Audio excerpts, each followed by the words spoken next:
vivre avec lui, c'était quelque chose de facile. C'était un homme accommodant, écoutant, mais sachant où il voulait aller. C'était un homme, foncièrement, il était timide, réservé, je dirais même physiquement. Il est un homme qui éclatait de présence, mais il était bien présent. Et voilà, c'est peut-être ces deux mots que je joindrais, timide et présent. Et j'ai toujours été étonné, enfin je reviendrai sur des événements peut-être qui m'ont frappé avec lui, par ce qui s'est passé avec le pèlerinage des jeunes qu'il avait contribué à lancer, qu'il avait lancé avec nous, là, on était les aumôniers de jeunes à ce moment-là. Cet homme plutôt timide, avec une voix douce, il écrivait de bons textes mais qu'il ne savait pas mettre en valeur. Je me rappelle avoir blagué avec lui en lui disant « si vous voulez, je le dirai moi-même, ce sera mieux que par vous ». Mais c'est votre texte, on dira. Justement, on avait ri et puis il l'avait.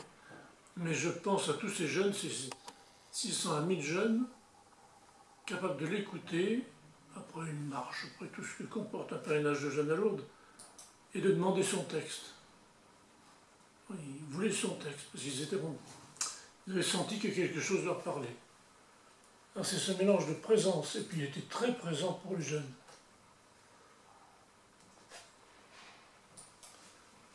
Quand il est parti, il y a beaucoup de jeunes qui l'ont regretté, qui avaient envie de lui parler.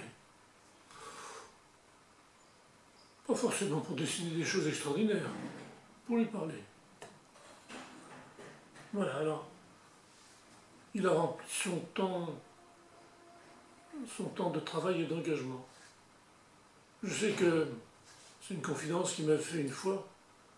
Il m'avait dit quand j'ai été nommé, je me suis dit, mais moi, je ne suis pas un génie, alors comment je vais faire pour être évêque là-dedans? Mais je me suis dit, il faut que j'organise le diocèse pour que ça puisse avancer. Il a cherché à discerner, à distinguer, voir à qui il pouvait demander. Alors il a fait ce qu'il a pu avec les gens qu'il avait, bien sûr, comme tout le monde.